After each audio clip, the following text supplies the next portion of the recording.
आचार्य जी, आजकल इंटरनेट पर इतने सारे मोटिवेशनल स्पीकर्स और गुरु आ गए हैं कि हर कोई अलग बात बोलता है। कोई कहता है कि इच्छाओं को मारो, तो कोई कहता है कि इच्छाओं को पूरा करो।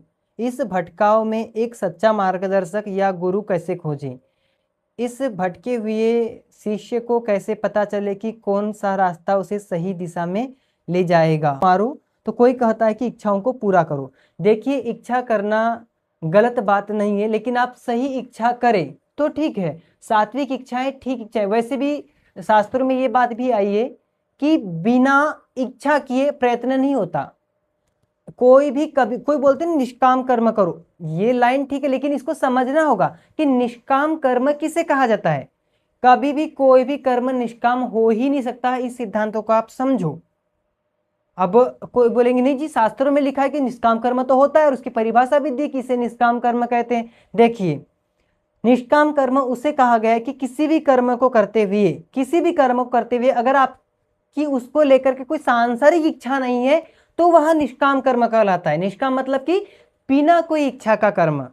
लेकिन एक इच्छा तो उसमें फिर भी है। जैसे कोई व्यक्ति अगर साधना भी कर रहा है, समाधि लगा रहा है, तो उसकी अब क्या इच्छा है पता है? कि परमात्मा को प्राप्त करना है। तो निष्काम हुआ कि नहीं? लेकिन यह परिभाषा ऐसी कि अगर आप उसमें परमात्मा की प्राप्ति की भावना रखते हैं तो वह कर्म परमात्मा की इच्छा, परमात्मा की कामना का होते हुए भी वह निष्काम होता है। क्यों? क्योंकि उसमें संसार की इच्छा नहीं है। तो जहां पर भी संसार की इच्छा नहीं है वह कर्म निष्काम है। तो आप इसमें बात यह है कि इच्छाएं तो करना है, लेकिन परमात्मा की प्राप्ति की। अब जो सारी इच्छाएं छोड़ने की बात की गई है, तो उसमें आपको जो भी आप कर्म कर रहे हैं, चाहे आप अपने घर में किसी के पति है, किसी के पुत्र है, किसी के भाई है, जो भी है, तो आपको अपना कर्तव्य निभाना है। वो आपको कर्तव्य निभाना है। वो वहां पर आपको कर्ता भाव नहीं रखना है कि मैं कर रहा हूं। इस तरीके से नहीं जाना। अगर आप कर्ता भाव रखेंगे मैं, तो सारा दुख आपको जो भी होगा तो वो आपको दुख झेलना पड़ेगा। और आपने किसी से कामना करके रख लिया कि आपने किसी भी कर्म को करते हुए कामना रखी कि मैं इसका ये कर्म करूंगा तो इससे मुझे ये मिलना चाहिए। अब क्या होगा? उससे दुख होगा, क्योंकि जरूरी नहीं कि वो आपके भावनाओं पर, आपके जो आपने सोचा उस पर खरा उतरे, फिर दुख होगा। इसके लिए इच्छाओं को मारने के लिए मना किया गया। आप अपनी ओर से कर्म करो, क्योंकि देखो भगवत गीता में भी कहा है ना, कर्मण्यवाधिकारस्ते मा फलेषु कदाचन, कि कर्म करो, फल की इच्छा मत करो।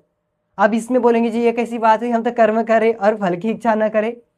देखो, फल की इच्छा का मतलब आपको फल के बारे में विचार नहीं करना है। जैसे कभी थोड़ी देर पहले प्रश्न था कि मुझे जो यही सताते रहता है कि सफलता मिलेगी कि नहीं मिलेगी, असफलता का डर, सफलता मिलेगी नहीं, तो उसके बारे में नहीं सोचना। आपके हाथ में भी कर्म है ना, आप कर्म कीजिए, फल तो आपको मिल के ही रहेगा।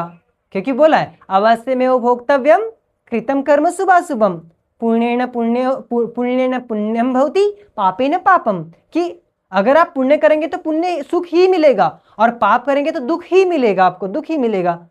और आप जब अवश्य में भोक्तम कृतम कर्म शुभाशुभम, कि जब आप कर्म करते हैं तो आपको फल भुगतना ही है।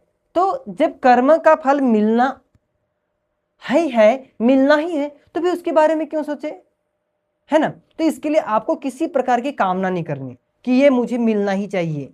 और देखो, इसमें एक दोष और आता है।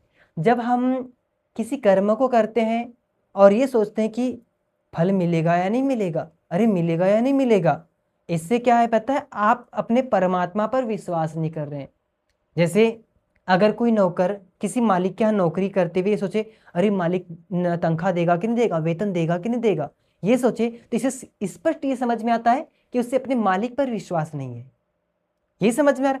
अरे पर मालिक तो हम, वो एक सांसारिक मालिक तो हो सकता है, जो सांसारिक में, जो संसार में मनुष्य है उसके ऊपर तो विश्वास ना हो, लेकिन एक जो इस संसार को चला रहा है उस परमात्मा पर तो हमें विश्वास करना है ना। क्योंकि परमात्मा का एक गुण न्यायकारी भी है कि परमात्मा न्याय करता है, न्यायकारी है, वो कभी अन्याय नहीं करता, एक एक पाई पाई का हिस्सा करता है।